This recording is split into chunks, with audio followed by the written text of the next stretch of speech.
আমরা পরোপকারী তরুণ দল এটা দিয়ে যাচ্ছিলাম, হঠাৎ চিৎকার শুনতে পেলাম। হ্যাঁ, ভূতের সাথে আমার সাক্ষাৎ হয়েছে। দাদা, দেবতা নন, আপনার সাথে সাক্ষাৎ হবে না। দাদা, আপনি কিন্তু মাত্র 500 টাকার জন্য লাইভ রিস্ক নিচ্ছেন।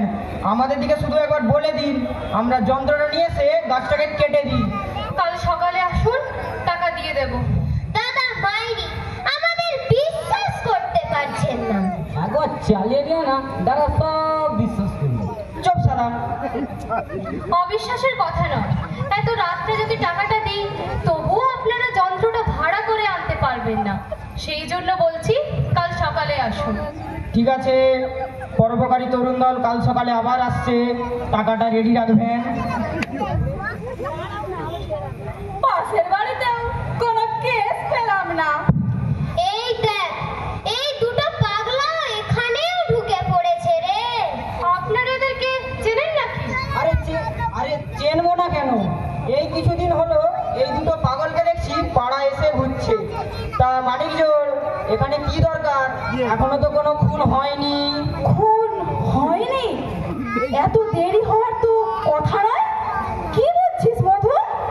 উনাকারাল হবে, ডেড বডিকে টুকরো টুকরো করে কাটবে, বস্তার মধ্যে ঢোকাবে, গালা দিয়ে সিল করবে, ট্রাঙ্কের মধ্যে ঢুকিয়ে ট্রেনের কামরায় রেখে দিতে হবে।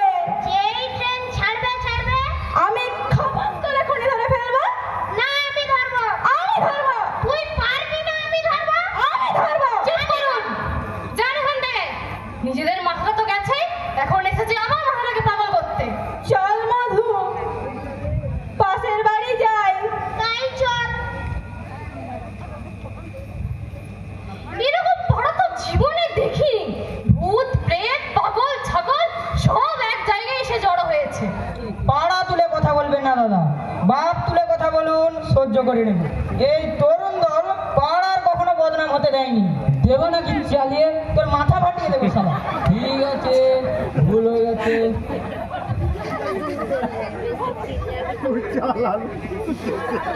সুকান্ত বাবু, এত গোলমাল কিসে?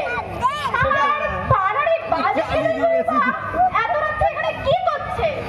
সেটা পরশুদিন সকালেই বুঝতে পারবেন। চুপ করো, তোমাদের মতো চ্যাংড়া ছেলের সাথে আমি কথা বলতে চাই না।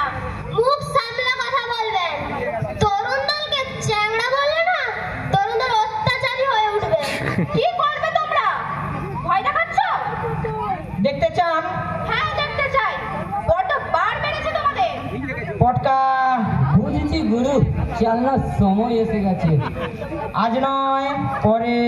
পরে কেন? মাত্র পকেটে রয়েছে। না, এখন থাক, চলে আয়। সারাকে দেখে